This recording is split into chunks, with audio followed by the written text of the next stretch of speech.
Everyone, welcome. So I was supposed to be interviewed by a friend of mine, Kevin Roos, who had some travel issues, so I'm now interviewing myself. And so I decided to ask the question that's been on my mind, my wife's mind, for quite some time. Andrew, how do you come up with such innovative ideas? It's like, well, I'm glad you asked. A lot of people ask me that. So thank you all for being here today. I really appreciate it. How many of you know a lot about universal basic income? Raise your hand if you know a lot, and then do nothing if you know nothing. All right, most of you don't know much. Well, you are here today, so you're what I call UBI curious. And I seem to be something of a resource for people who are UBI curious. So I'm going to tell you a little bit about my arc, my journey, why I'm doing what I'm doing now, which is running for president as a Democrat in 2020. Well, thank you. And then we'll take some questions, and then I'd like to reserve the last 10 minutes or so just to take selfies and meet people individually, because I think it's really obnoxious to be in this setting and be talking from a stage and then like dash off. And unfortunately, so ordinarily I stick around for a long time, but I have a rally in Austin a little bit later tonight, and so I can't, because the traffic's murder and the rest of it, so my team's like, you must leave relatively promptly, and so I was like, all right, I got it. So we're going to take the last 10, 15 minutes or so just to schmooze it up. So we've got, I guess, an hour together. I'll do my thing, talk for not that long, and then we'll take some questions, have what I hope is a lively discussion, and then hopefully even meet individually. So someone who knows nothing about universal basic income, what got you to come and devote a very important hour of your South by Southwest? You could be exposed to myriad experts from fields, blah, blah, blah. Why would you choose this forum? Like, what made you come here? Anyone want to just raise their hand and say it's like what got them in here? Yes, miss. I'm worried about people. Wow, I love that. What's your name? Polly. Yeah, so Polly's worried about people. Raise your hand if you're worried about people. Wow, I love it. This is a group that has your collective head on straight, because I too am worried about people. I am, and the numbers are more horrifying the more you go in. The deeper you go into this space, the more worried you get. I have yet to encounter someone who's a deep expert in AI and the rest of it. It's like, yeah, things will be all right. Like, that's not the conversation you have, unfortunately. Like, if they know a lot, they'd be like, yo, it's deeper and hairier than anyone thinks. I'm like, yeah, I get it. So I'll give you my background and story just to lead you on the progression that I had. Because I was here at South by Southwest several years ago speaking as the CEO of my organization, Venture for America. So I started an organization called Venture for America to help train entrepreneurs around the country and generate job growth. Because I was very sad, circa 2010 and 11, in the wake of the financial crisis, I thought one of the key problems was that we had so much energy and human capital and financial capital heading to Wall Street and Silicon Valley and management consulting firms, and not building generative businesses in Detroit or San Antonio or Baltimore or Cleveland or St. Louis. So I quit my job. I donated $120,000 to start this new organization, Venture for America. And then I started calling rich friends and asked them, do you love America? And then the smart among them said, what does it mean if I say yes? And then I said, at least $10,000. And then 12 of them were like, I love America for $10,000. I was like, I thought you did. So we had a budget of $240,000 that first year. Today, Venture for America's budget's around $6 million, thousands of applicants, hundreds of fellows, generated several thousand jobs around the country. How many of you all like documentary films? How many of you have access to a Netflix password? So there's a documentary on Netflix right now about my organization called Generation Startup that follows 6 young entrepreneurs for a year and a half as they try and build businesses in Detroit. So that's what I've been doing for the last 6.5 years. And then in 2016, Donald Trump became our president. And I was stunned by this. I said, wow, this is a terrible, terrible sign. And I started digging into why he won. And keep in mind, I'd spent the last 6.5 years working in the Midwest and the South in places that had lost tons of manufacturing jobs. And so I looked at the data and the research, and I found that we'd automated away 4 million manufacturing jobs in Michigan, Ohio, Pennsylvania, Wisconsin, Missouri, Iowa, all the swing states that Donald Trump needed to win and did win. And if you look at the voter district data, there's a straight line up between the adoption of industrial robots in a voting district and the movement towards Trump. It's like a straight line. And so then, how many of you all work in technology or a technology adjacent field? Like a bunch of you. So we all have friends who are working on this stuff. We know that what we did to the manufacturing workers, we will now do to the retail workers, the call center workers, the fast food workers, the truck drivers, and the lawyers and the accountants, the bookkeepers, the radiologists. So Polly, when you said you were worried about people, is this why you were worried about people? People are having a hard time. And one of the messages I have is like, it's not immigrants that are making it so that people are having a hard time. It's the fact that we're making it so that human labor is less and less central to the economy, where now it's more normal to have 2, 3 jobs. 94% of the new jobs created since 2005 in the US have been gig, temporary, or contractor jobs. And so when I was digging into the numbers, I said, okay, it turns out that Donald Trump's election directly linked to the fact that we're decimating manufacturing jobs, and we're just going to keep cycling through these other occupations. And then when I started doing research for my book, now out on paperback, more on all people. But when I started doing research for my book, the data just got bleaker and bleaker around human beings. Where, how many of you knew that America's life expectancy has declined for the last 3 years? And why is that? Opioids and suicides. Both of those have now overtaken vehicle deaths as causes of death in the US. You all want to know the last time America's life expectancy declined 3 years in a row? 1934? The Spanish flu, 1918. It's an anomaly in a developed country. It is not actually normal for your life expectancies to go down in a developed country. It's almost unheard of. And so it's not just that. Our labor force participation rate right now is at 63.2%, close to a multi-decade low, and the same levels as Ecuador and Costa Rica. No knock in those countries, but still not like where you want to be if you're an industrialized nation. Almost 1 in 5 prime working age American men hasn't worked in a year, and this is year 10 of an expansion. These are supposed to be like the best times you get, more or less. And so the data, to me, was shockingly consistent with a narrative of an automation wave that we're in the 3rd inning of. And the 4th and 5th and 6th innings are going to be devastating. How many of you all have friends who are working on artificial intelligence or AI-related companies, like most all of you? So there are some themes here. Polly's worried about people, and a lot of you work in tech and know people who are working in tech. And again, the more you know, the more concerned you get. The more you're like, wow, do I think that AI can outperform a call center worker who makes $14 an hour? Yeah, I do. You know, we always do like, yeah, sure. What's the time frame on that? Now, 2 years from now, there are 2.5 million call center workers in the United States making $14 an hour. What percentage of Americans graduate from college today? It's 32. So if you include 2 years and associate's degrees, 2-year programs, it's 42. So if you think about the workforce, 58% are high school graduates, making typically between $14 and $15 an hour.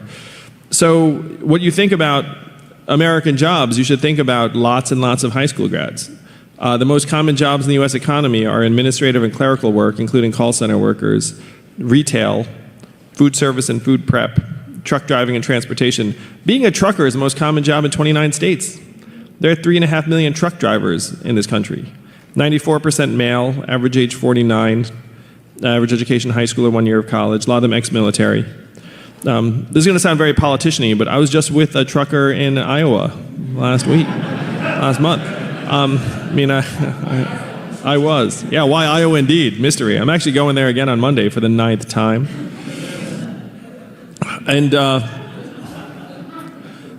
And so you look at it and say, okay, there are 3.5 million truck drivers.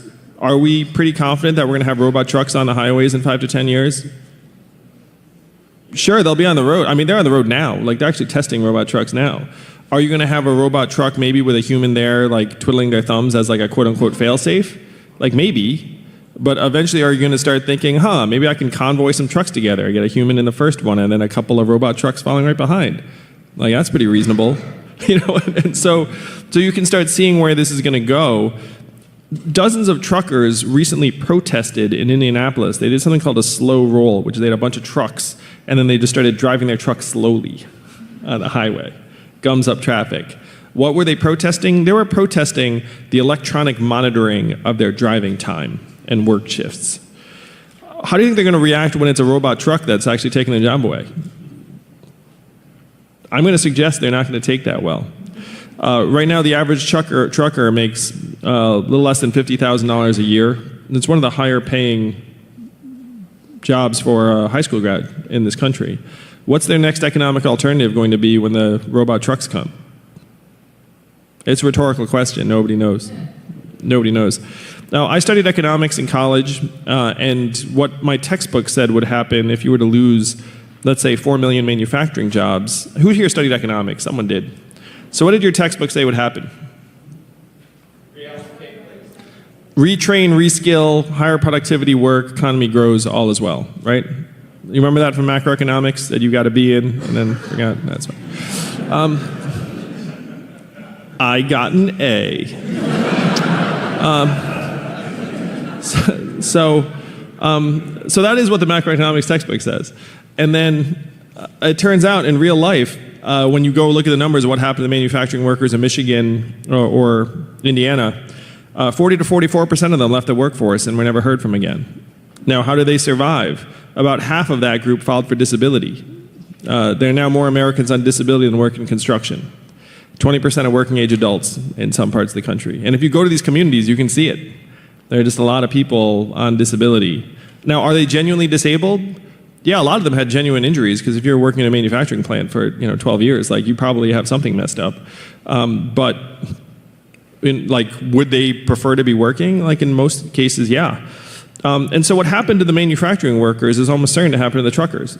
It's there is going to be no magical realignment. You're not going to take 500,000 middle-aged men and turn them into coders or whatever ridiculous fantasy someone is peddling.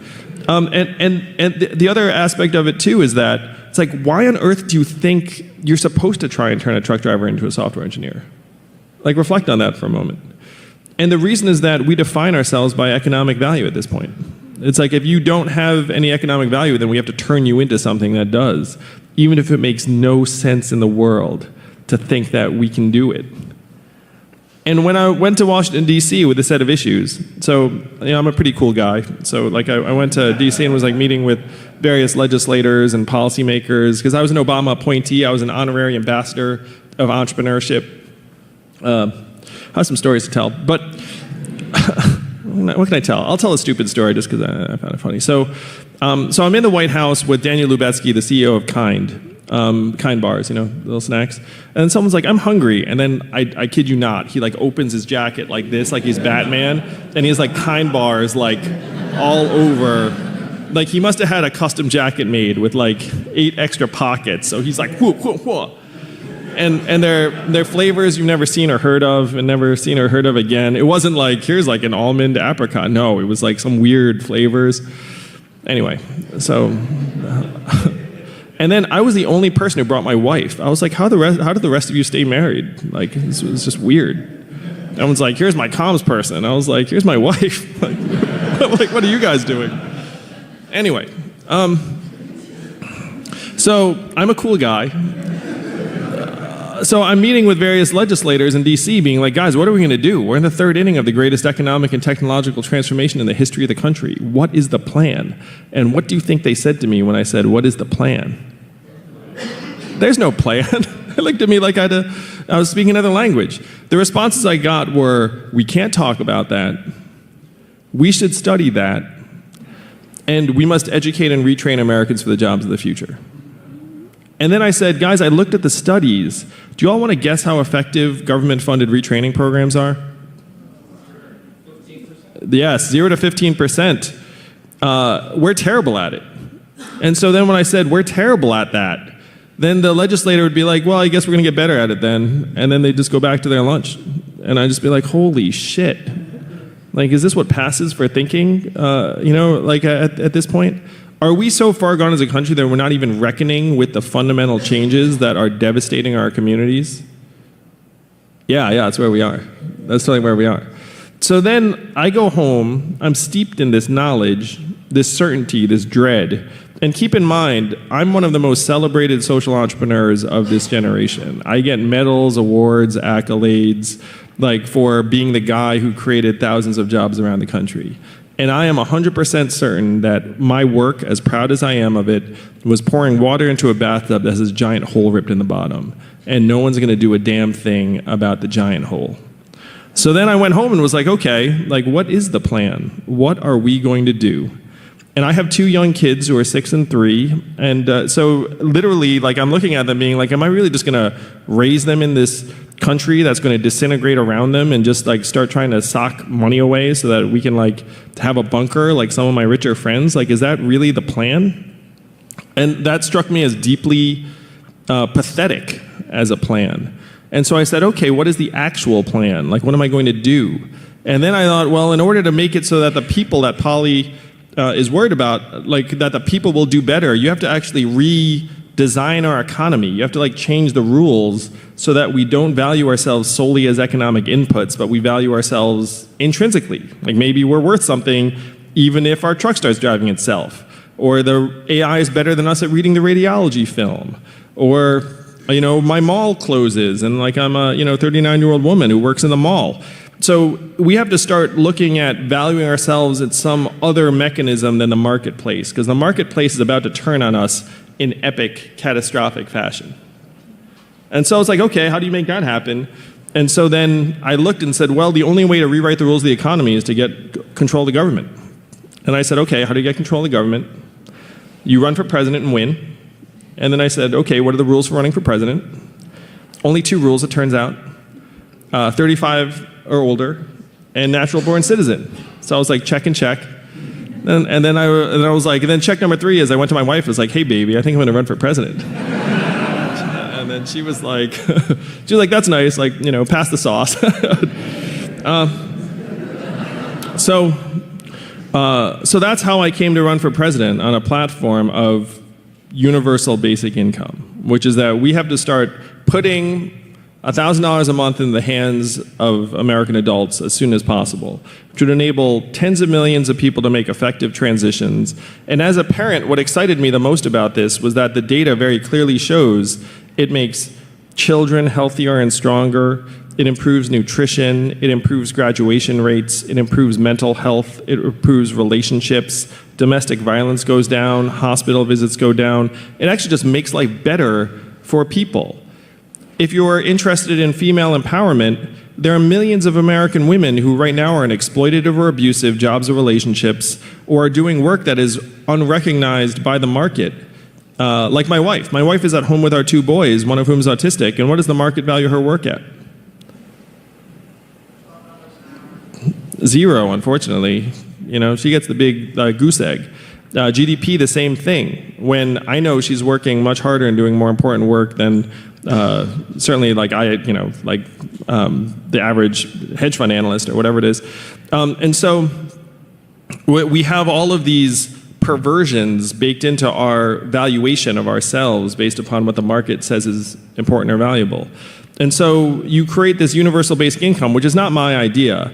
Thomas Paine was for it at the founding of the country, called it the citizens' dividend. Martin Luther King championed it full on the last year of his life in 1967 before he was killed.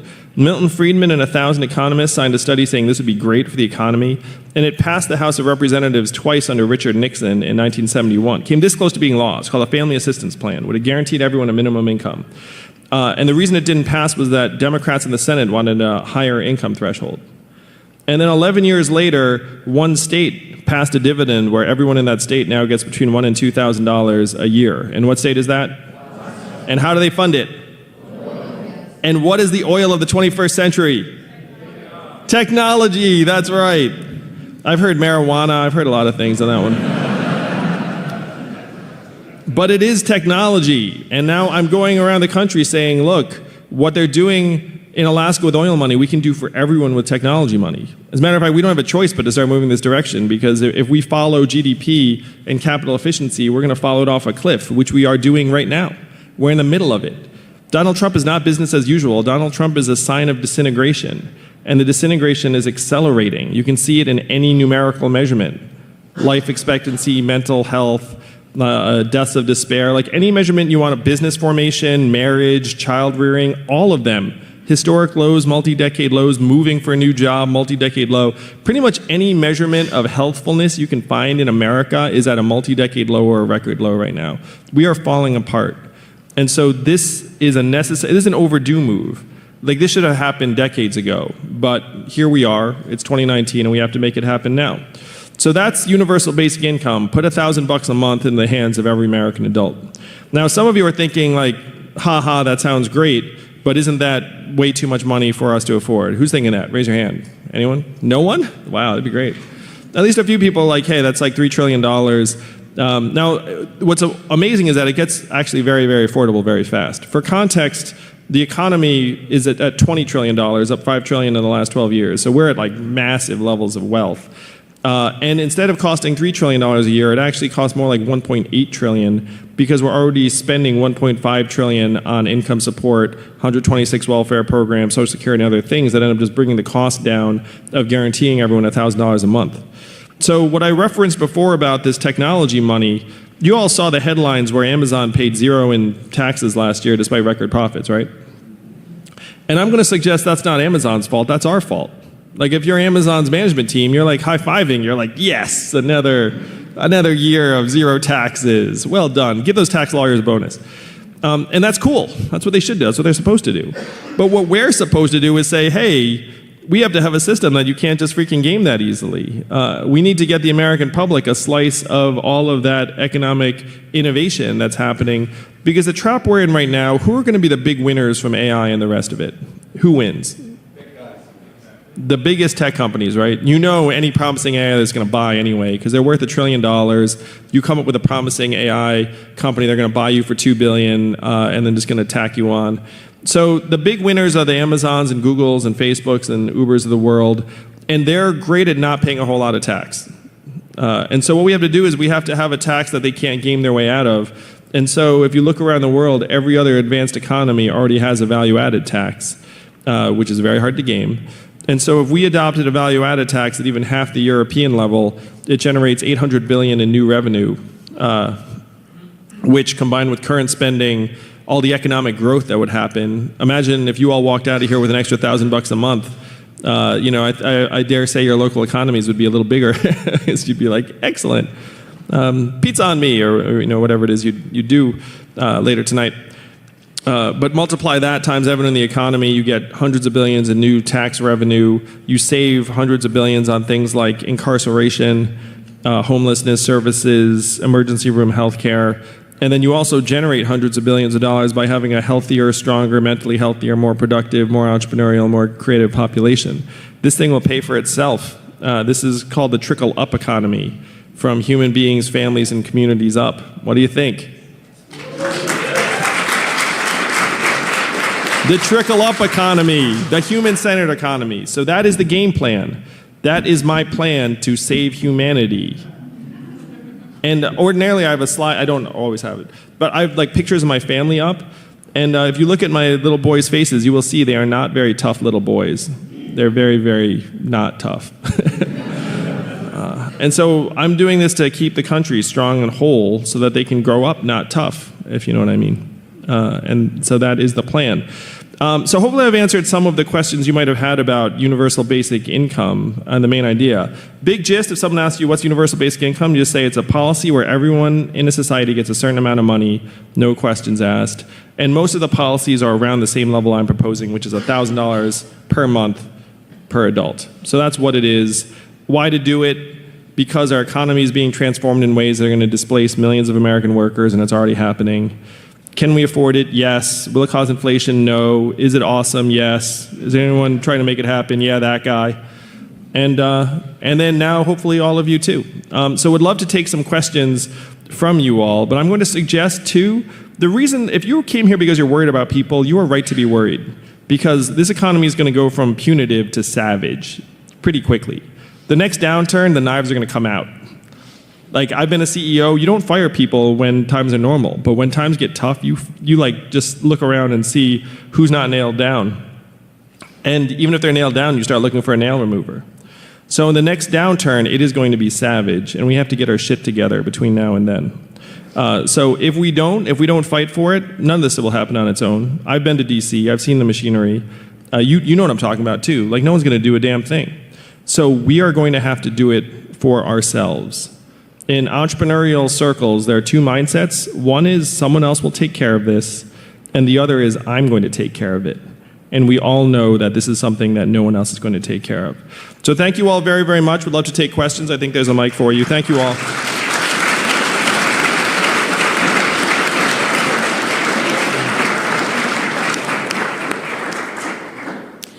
Hi.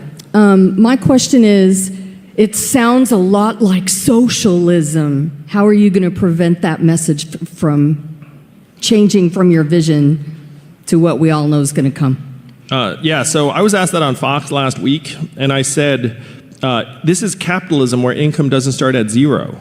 And having money is actually good for business, good for the consumer economy, good for markets. It helps us all participate in markets, and I'm a CEO and business person. I love capitalism. And that seems to work. I think it's something about my manner that makes me seem really capitalist or something. Where they're like, this guy does not seem like a socialist at all. So that response has been pretty effective so far. Yeah, the power to tax is the power to destroy. And you've weaved together two things here that are actually very different, which is universal income and taxing the thing that's working, technology.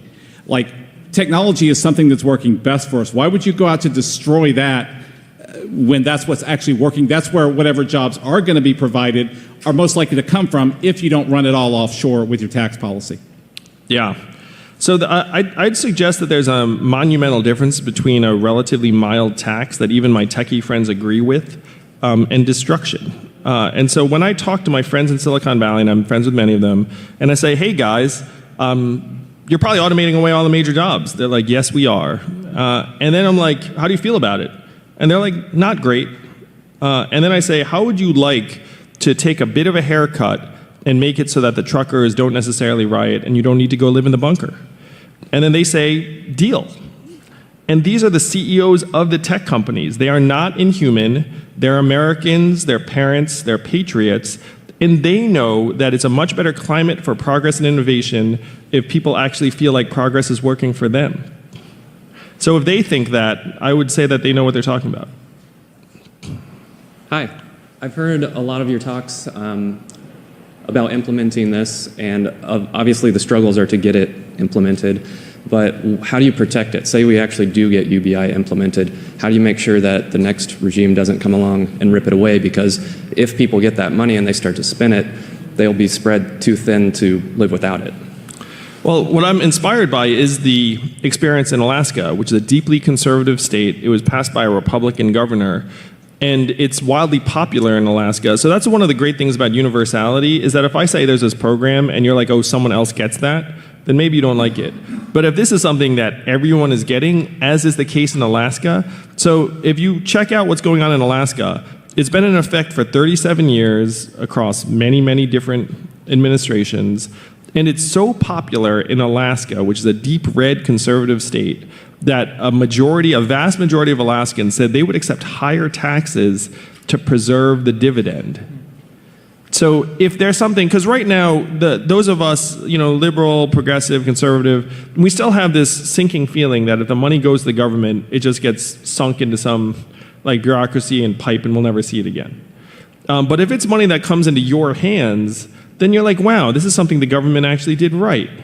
And then if I say, hey, I'm going to take it away, you're like, what are you talking about? That's the only thing you guys do well.